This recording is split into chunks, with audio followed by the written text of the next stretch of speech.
that there is no rule of law in this country. Rule of law is a theory. In practice, it's in tatters. Why do you say that?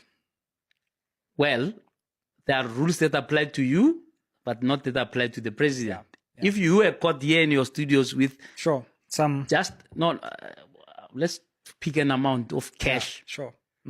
Maybe if you are caught here with 500,000 rand in cash, you'll be arrested. Yeah. You'll be in prison. We'll have to come and bail you out. They'll have to go. Your people will have to find somewhere else where you stash some more cash to bail you out. Yeah, absolutely. Right? But this one of ours, who's our leader, right, has managed to escape the Reserve Bank. The Reserve Bank that has been praised for being so wonderful and being one of the independent institutions, came with one of the craziest explanations about why they shouldn't be bothered about this incomplete transaction. You understand? First time we ever heard Lesage that really takes us for fools. He really takes us for fools, and really he's disappointed me greatly. On that one. On that one, it's been a big disappointment. And then you've got the public protector. I don't have to say much about that. Sure. Right? Well, we are waiting for her to shake the tree. Right? She didn't find anything wrong. SARS, that chases you and I to pay our taxes, they are also washing their hands. So everybody's saying, hey, it's too hot to handle, too hot a potato. Right? And then Parliament. Parliament says they get a judge and the judge and two other legal minds to examine this thing. The judge says, no, this guy has a case to answer. Sure, but we vote it down. Go to hell, whatever. It takes the EFF, that is always bedeviled, to go to court, to the Constitutional Court, and it's exposing that Constitutional Court. That's why I'm saying, in theory. To their credit, they also took it there. It was a very brave move of the EFF to take that to the Concord. Exactly, right? Hence, I'm saying to you, a rule of law in this country is a theory, sadly. And the highest court in the land sits on it for over a year. Sadly, that's a theory, because look at what's coming out of Mandla Commission and tell me, does that look like the rule of law or the rule of crooks? The rule of crooks, man. You know, when a minister of, the minister of police, Senzo Mkhunu, has been a monumental disappointment. Monumental, because we thought, here's a level-headed guy, maybe not so much like theatrics of Pele and what. We're going to have, a very solid guy who even sees himself as future president of the ANC. Yeah, absolutely. Many people are starting to talk about invited him. You must go and look for this clip. I invited him to my show, and I had a stick. I don't know whether you'd know. It's called unduku. Sure. It's a stick with a little bit of a head like this. If somebody hits you with that, you can die. I was holding Indugu in December at many imigidi. Is that so? Yeah. So I had that Mudugu. But let me tell you, the context was that I was paying tribute to Solimu Hulu on that day. So I had this Indugu, and I was the first segment of my show. I was, paying tribute to him and so on. So my producer had gone to look for this thing. In a CBD somewhere, they sell this thing. So she went to go and get it. So I had no use for it afterwards. Right. So the next interview was Mkhunu, and I gave it to him, and I said, "Hey, you need this for the crooks." I said, "Please look into the camera there and threaten the crooks." No ways. Yeah, really? I gave it to him. I want to find that clip. It's on the Power to 3. Go and find it. We'll go check it out. Yeah. Wow. I hope he's still there. Yeah. It has to be very funny, because that's what I'm saying. I'm very disappointed, because now it looks like a circus. Yeah, because those criminals are laughing at us. No, completely. If they know that he's in their pocket, they're laughing at us to say, what is this guy talking about? Yeah, I say, because I was thinking, what would you say to the criminals to understand that there's a new era now where crime is not going to be tolerated? And I said, symbolically, take this this stick and talk to them direct. Don't talk to me. Talk to the crypto crooks. He's talking to his friends. He's talking to his friends. They're laughing at us. Imagine. To say, what are these people talking about? I mean, look at that guy who's the head of the Hawks. Yeah. In KZN. I mean, a pathetic witness. who sees nothing wrong with hanging out with a crook, even call that crook his brother, you know. And then says... Yeah, and then he says, no, he's taking him to some meeting, and then he's having whiskey in the kitchen. And this is the rule of law? This is crazy. This is so sad. You better be joking. There's no rule of law in this country. It's theoretically, it's there in the statutes. It's supposed to be implemented, but yet it's up to you and me to make sure that that rule of law can exist again.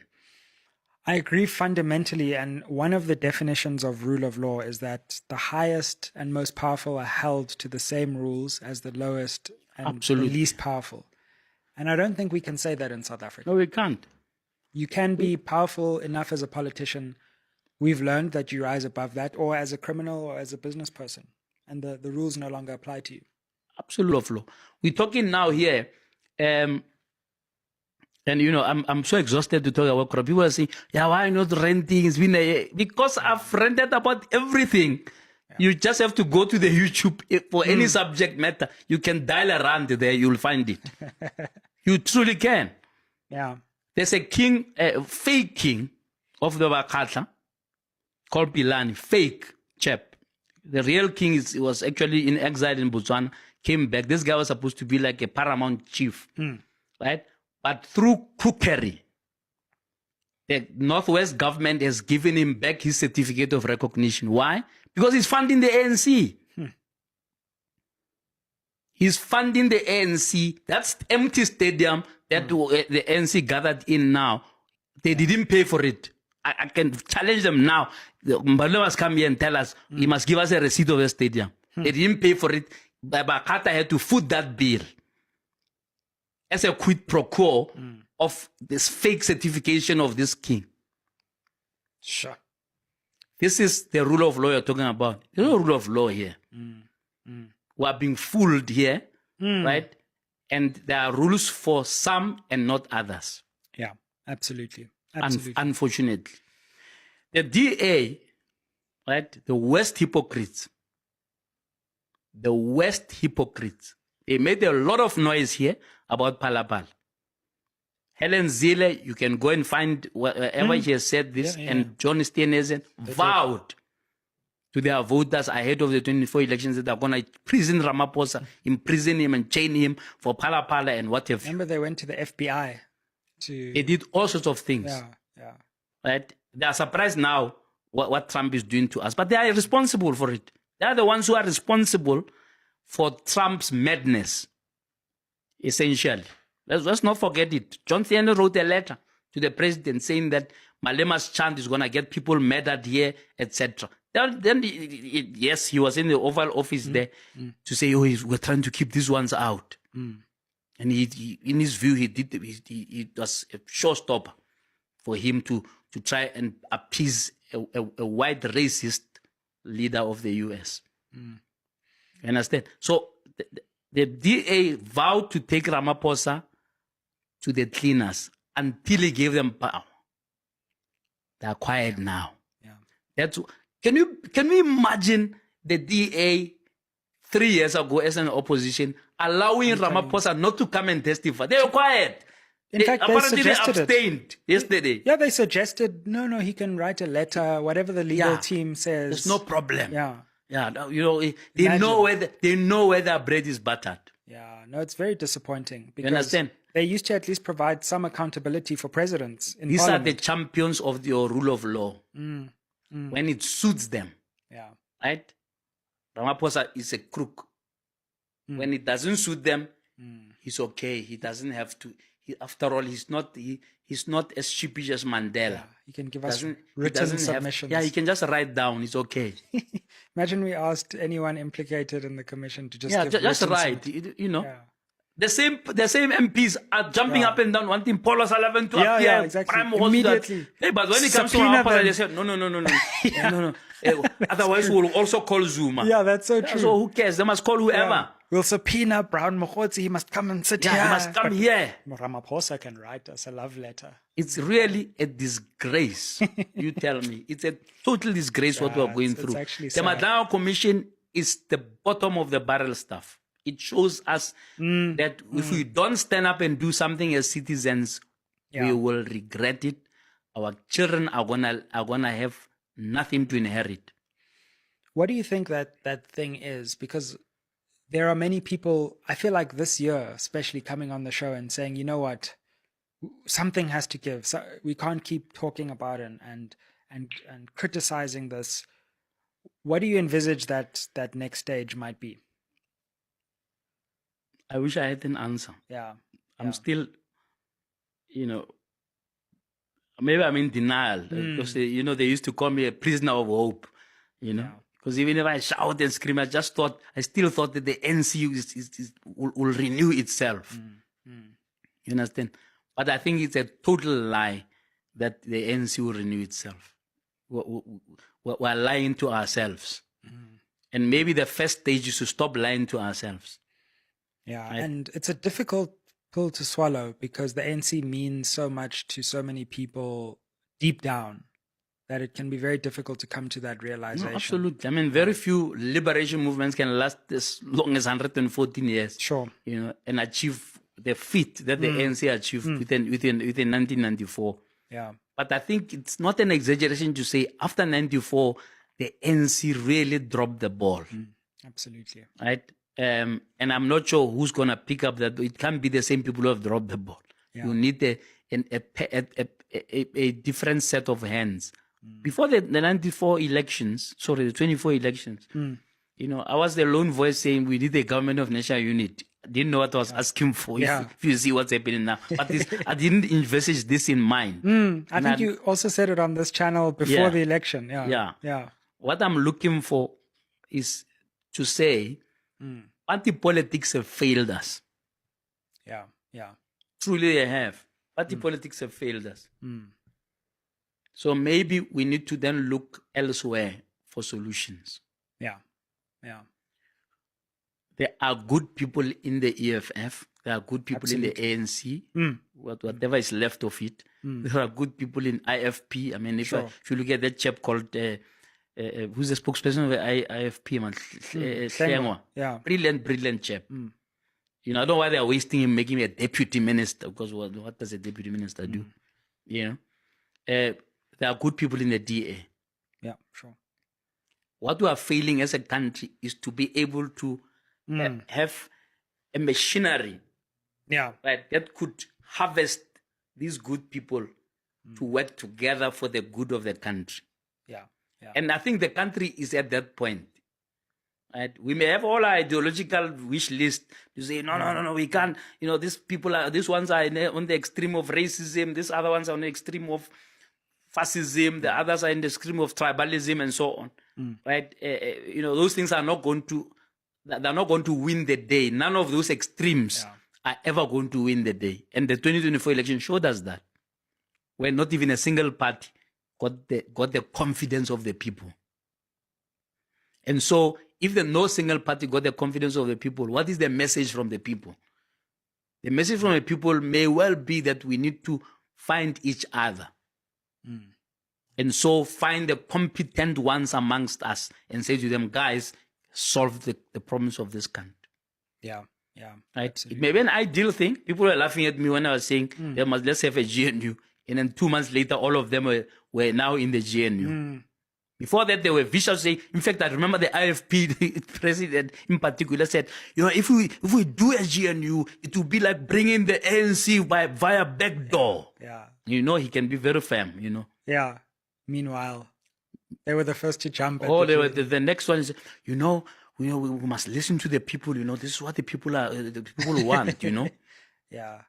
You understand? So you ask me what is that one thing? I think we need to deprioritize party politics. Do you think we could have like a president who came from outside? That could be part of depoliticizing, right? I suspect Patrice Motsepe is hoping for something like that. And that priest, my friend, the former Chief Justice, yes, he said that God said he's going to be president. The The only way he can be president is if he comes in because all the parties say there's none amongst us who can be president. Let's get somebody who is neutral. In quotes. That would be an interesting compromise. So every party is represented in the executive, but they all agree to bring in a compromise president. So what is essentially you appoint a compromise president, right? Who did not campaign as a party representative, who's not even an MP. In any event, the president's not an MP. Once he's elected he resigns as an MP. Exactly. Right? So they get somebody like that, and then they say to that person, appoint a cabinet. And then that person says, right, give me your best. Give me your best in each of your parties. Then he looks at it, and then probably by proportion of the votes of each party may say, that party is entitled to 3 people in cabinet, that one 2, this one 4, but you give me your best. Because he still has prerogative to appoint. And then he can also appoint from outside the political spectrum. I think our country is in such deep crisis that we need to start thinking beyond the usual. Absolutely. In order to resolve our issues. You said something earlier that I was interested, because you described this current GNU as a disaster. So you don't think this version of the GNU is working? No, the GNU, it's not me who's saying that. They accept it themselves. They don't agree on Bella. Right? Poor Minister of Education has to implement and come up with some kind of regulations that could appease everybody. But basically, they are deadlocked on that. They are deadlocked on the NHI. Right? And you've got a minister of who's very, very passionate about the NHI in Motsoaledi. Sure. And my information is that there are behind the scenes blow-ups all the time about the NHI, etc. So they're deadlocked on that. They're deadlocked on the employment equity. Right? A DA who's part of government has issued an entire bill. I must say a nonsensical bill. Right? That again confirms that they can't spell the word redress. I don't know. I can't even fathom that thing. I tried to write a piece to say this is nonsense, and they seem to be very convinced that this is what they want to do. But basically, it's an anti-transformation bill, right? That wants to pretend that 1994 didn't happen. So they're deadlocked on that. Sure. They're deadlocked on employment equity, BEE, and so. That they deadlocked on the expropriation of land without compensation. So this is a government of national deadlock for the next 5 years. And I said they're deadlocked. On everything. I mean, I don't know what they agree on. They agree on the date of a cabinet meeting. So it's a GND. It's a GND basically. It's true, and it's not me. These are the things that we are raising at the beginning to say, but why are you putting this together? This was a way of probably the ANC continuing to be in power, right? Aided by the DA to taste power. And I think what the DA is in it to basically campaign. They will say, we can show you what we can do if you give us power. So I'm not really interested in the service delivery. They're interested in showboating and a show off, right? So that they can use that to say, we've got a wonderful Minister of Home Affairs. Look at us. Look at the PMA now. Look at how we have dealt with immigration and so on. With a wonderful Minister of what is it? Public Works. Look, we've fired the corrupt ones and what have you. We have a wonderful Minister of Agriculture who's putting food in his mouth. So, I mean, it's, what makes me laugh about this GNU? We actually also don't have any policy document of where these parties are going. They're deadlocked. They forgot. Listen, man, I mean, what else do you want? These guys, they had what you call a clearing house. How long did they take to just have the clearing house? Sure. I think it took more than a year and a half. Right? it's like, if you get married out of committee of property, we try to sign the contract after a year and it's not even allowed. Yeah, sure. Yeah. So these guys go into a contract, but have a draft contract for more than an hour, a year and a half. Basically the rules of the game exactly are not even put in place. And we're coming up to 2 years now. No, that's what I'm saying. It's a holding pattern. That's saying, guys, with the holding pattern, we're not going to agree on anything. Yeah. Right. But in the meantime, you can have your ministerial packs. I'll have my ministerial packs. And by the way, we'll spend 3.8 billion rand just on VIP protection. Yeah. So it's a full-on gravy train. I don't know if you remember how old you were in 1994 when there was this thing called gravy train. This is it. It's a gravy cow train. It's fast. They are all in it and they don't want to get off. And now even the people who promised us that when they govern, they'll govern better, they're fighting over the crumbs. They've already fired each other from the same government of national unity, appointed new friends and what have you. Yeah. So unfortunately, this is what the GNU looks like. We wanted to succeed, but so far it has failed. Yeah. Prof, I noticed you were present at the EFF leaders' trial and pre-sentencing hearing. What prompted you to go, and what are your thoughts on this conviction and the sentencing process? Yeah. Look, I mean, obviously the sentencing process will reveal a lot. And it's in line with this whole thing about the rule of law. Sure. I was very curious. I mean, I still write for international publications. I edit 2 magazines and so on. So I went there in that capacity to try and see for myself and not have a second-hand thing. Also talk to try to get the sense of what if you like, the fighters are feeling and how they see this. And there's obviously very, very, very mixed emotions about it. But it's in line with this whole. I wanted to understand, and I was hoping that in the debates that are going to follow, one can try and understand. For example, why is there distinction between Malema and the co-accused in the sentencing? Sure. I'm confused. If I handed you a gun, right? In the first place, to hand that gun should be a crime because you are not licensed to hold a gun. So I hand you a gun. Yeah. Then you shoot the gun. You are guilty, but I'm innocent. I don't understand that. I'm sorry. And I'm hoping that probably in the appeal process that can be ventilated. I'm truly wanting to know, because I'm very slow to go and conclude that particular magistrate was just trying to be funny. Yeah, sure. I'm very slow on that. Yeah. That's why I wanted to go and observe that. But by the way, Malema is not going to go to prison. We and I may moralize all we want. Yeah. I'll just give you Jacob Zuma. The guy had 800 charges, not one charge of shooting a fire, 800 in 2009, and we made him president. I'm not talking about Ramaphosa with money in his thing. He's not even charged for anything. I'm talking about somebody with 800 charges and has gone from court to court, partly with your money. Partly with your money, because they said he must pay it back. He's going to appeal that. I suspect part of the strategy is to appeal until you die. I think it's a new strategy. You think Malema is not going to do that? Well, I mean, the law allows him to appeal as well. People who are thinking the guy's going to be in prison and they must start talking about who's going to be the leader and so on. That's highly improbable. Right?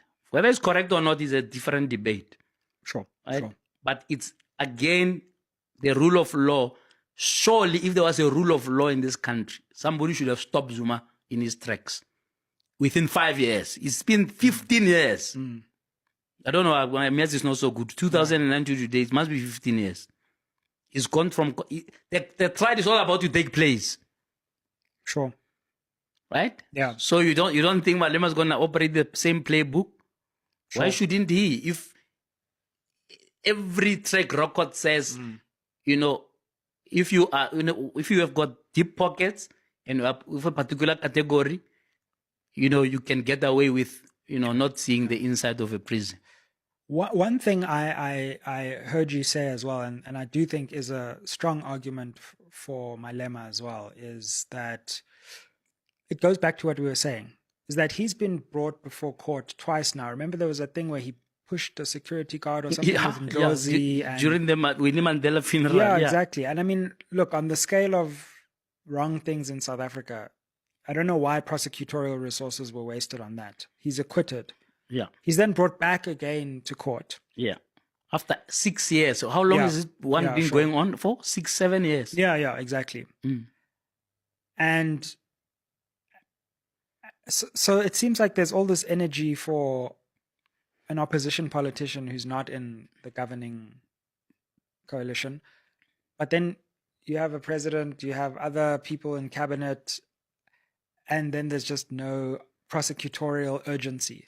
And that I do find strange. And I'm not saying that it means Malema is innocent. It just means if there's going to be energy for the opposition politicians, there should also be energy for the governing politicians. We've got,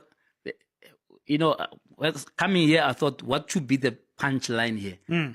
There is no rule of law. It's as scary and simple as that. Scary. And I want somebody to come and contradict that. Yeah. And it's all well and good. How is there rule of law when you spend 1 billion rand on exposing corruption and you have a list of 100 leaders in the ruling party or the former ruling party, some of whom were retained as ministers. If not promoted. They were retained as, after they were listed there, they were retained as ministers. Right? And we're expected to take the rule of law serious. Yeah. It's not there. We need to stop fooling ourselves. That's so you understand? Sad, actually. It's not there. So people are jumping up and down. No. He must go to prison. Nobody's above the law. Fine. Right? But when are you going to get your own president to start accounting? Yeah, absolutely.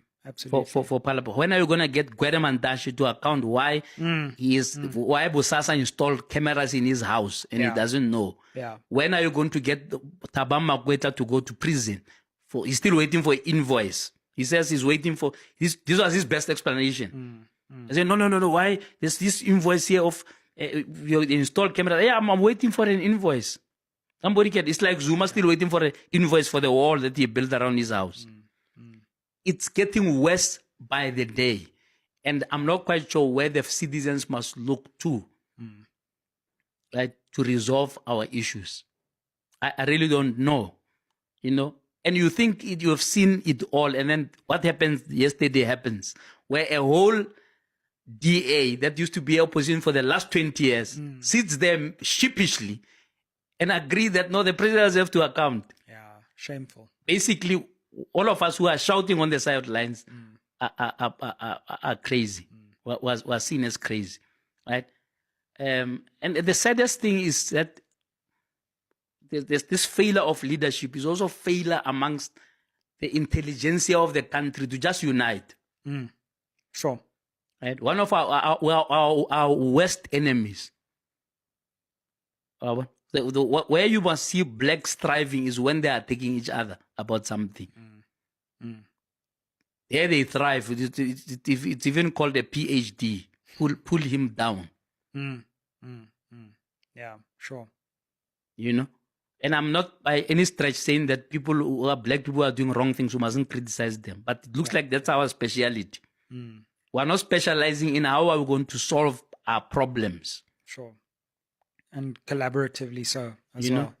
Well, that's what I love about these chats, People see me, they obviously know you're a legend in the media space, but they almost get surprised when we come together and just talk. And it's not about pulling each other down, but it's just collaborating and bringing the voices together. I can tell you what, I listen to Prince Marshall. I agree with him on many things and disagree with some, and he was, and I always listen to him carefully when he says, he's listening, he can hear that there's rumbles, the people are saying something has to give. Yeah, sure. Right? And I hear the same noises. I just don't see action. Yeah. I don't know whether you've heard this. So many people are talking about the so-called AfriForum of Africans. Yeah, I've heard that idea Yeah, a lot. but it's a floating idea. I don't know whether it was on your podcast when I was saying to you, if you go to the Constitutional Court today, and I challenge you to try and do that as an academic and research, you may find that you can find no less than 10 to 30 judgments, right, that deal with economic rights. Sure. That have been ignored by government. It was easy to take Zuma to prison, because he what did he do? There's a word for contempt it. Contempt of court, right? But Mbalu is not in prison for contempt of court. Even after the DA said he went to court to say they must hand over the minutes of the so-called deployment committee, etc. I don't know whether that fizzled out. Yeah, actually. I'm not talking about that because Zille and Mbalu are now best buddies in the GNU, right? It's not in court for contempt. So where's the rule of law? Yeah. The place of Zuma doesn't apply. And that's what I was saying at the sidelines of Malema. Today it's Malema, tomorrow is you and me. So it's not about the EFF. Sure. It's about us being vigilant, whether our courts are being used as political tools or not. Yeah, absolutely. Right? Go to the Constitutional Court, you will find 30. Now, I'm going to do this, if that's the last thing I do. Find even 2 or 3 of these court cases and ask, why haven't you implemented these things? And then ask the MPA, why are these people not thrown into prison? Because they've got the power, they've got the mandate, right, of the resources of this country. The court has instructed them to say that community there, say they don't have water, you are going to make sure they have water in 6 months. And often those kind of judgments, if you remember the judgment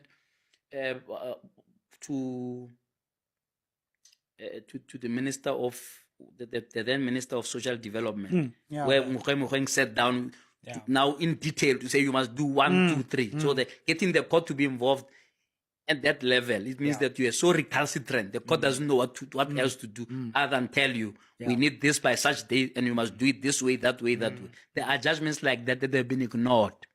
Yeah. Right? Why? Because maybe those people against whom or on whose favor those judgments were passed are not so high profile. Sure. They are seen as minions there on the side, etc. And I hope this thing about the mayor of Cape Town building a wall is not true. Apparently he wants to build a wall so that tourists don't see the shacks or something like that. You must call him to try.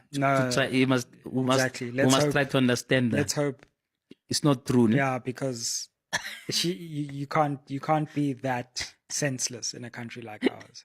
No, but I'm sure it's fake news. It must be. I can't believe that they're trying to. I think they said 100 million rand to build a wall, a big wall on the N2, so that when tourists drive, they can drive in peace.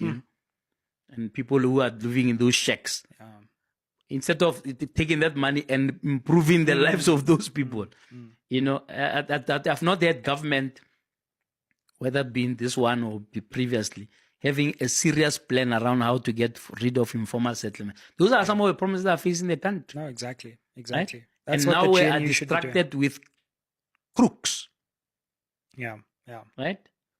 Crooks who, even in the face of overwhelming evidence, won't resign. They would rather be at home earning a salary. And don't tell me to resign. Even getting salary increases. I'm sure Senson Kunu I'm sure he got a salary increase. You think he can be excluded? No. Must be nice. A political, what the president says, the spokesperson says, Mkunu is his political burden to bear. What nonsense. Yeah, no. Clement did a good interview there because that was very good. Yeah, that was very, very good. Yeah, I'm surprised that the SABC did not give him a phone call. I wouldn't be surprised if he probably got some phone. We'll see if he's still there. No, I'm sure he's still going to be there. It will be too obvious. It was a great interview. Because basically he was making a point that says this fellow protects his comrades, right? If you were a crook, and your fellow crooks sort of shielded you, right?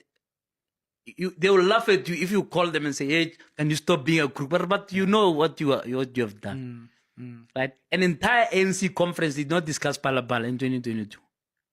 After the whole country was up in arms for 6 months, portfolio committee or whatever, that ad hoc committee, whatever.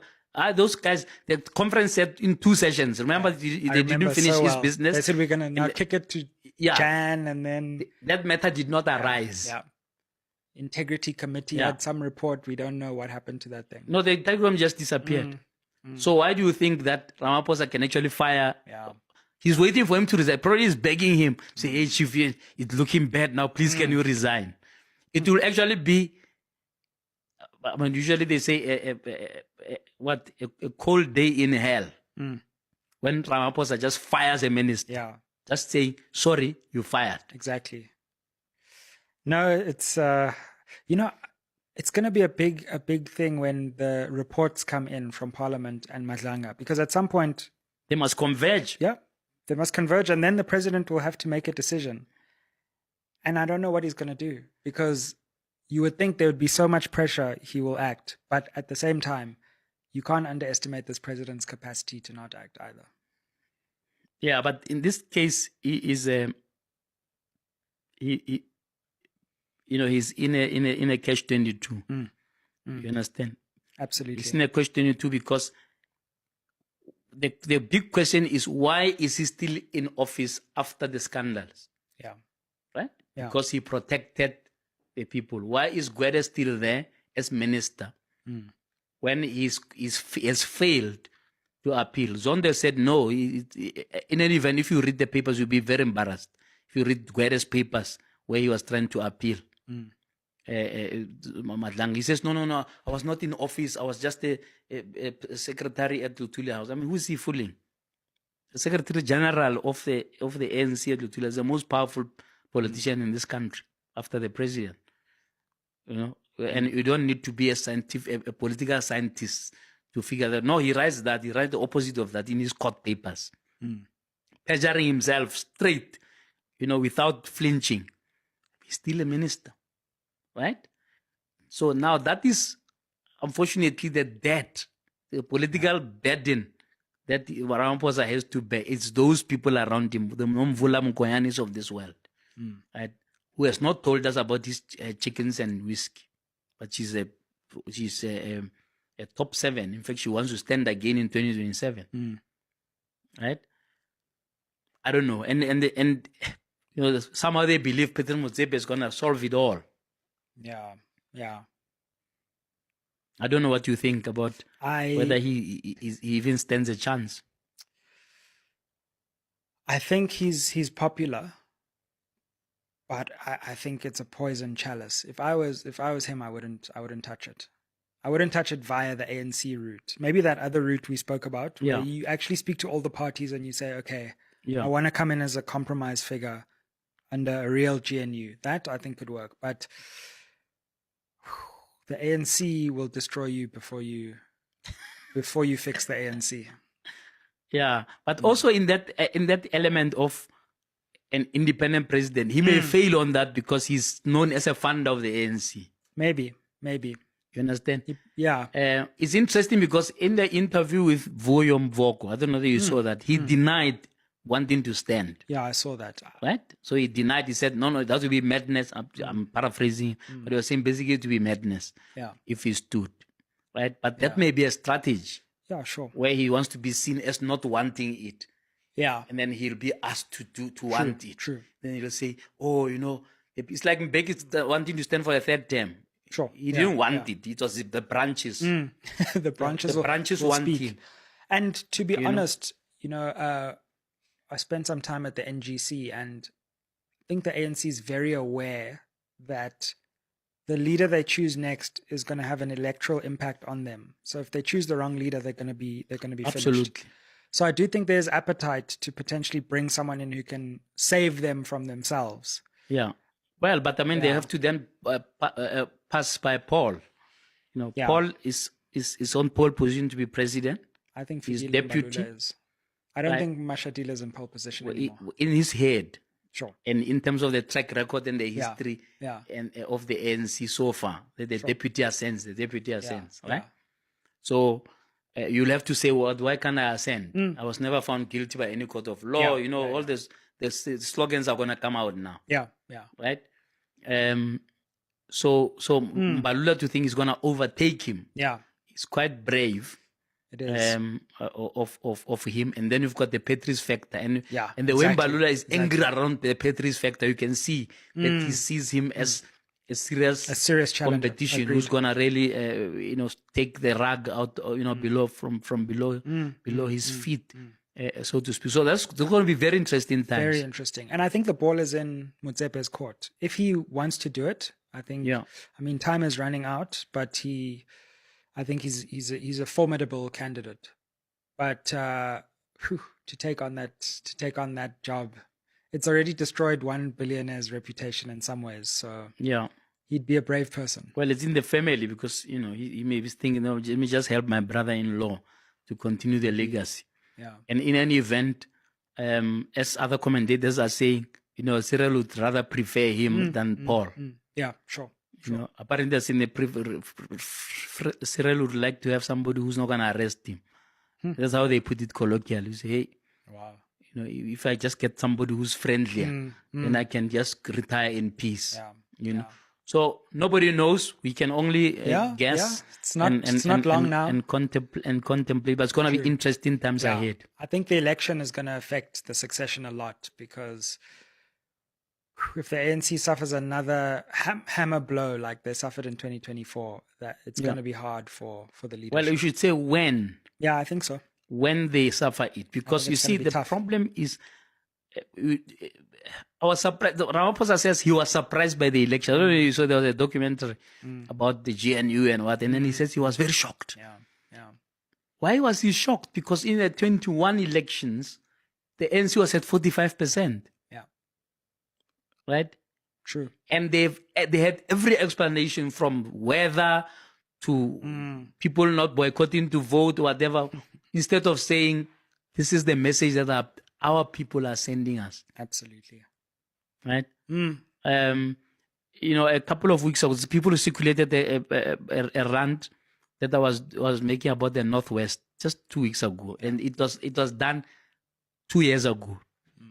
I received a letter from someone who lives in the municipality where the ANC held its celebrations, right? To say this is like hell on earth, potholes, graveyard sinking,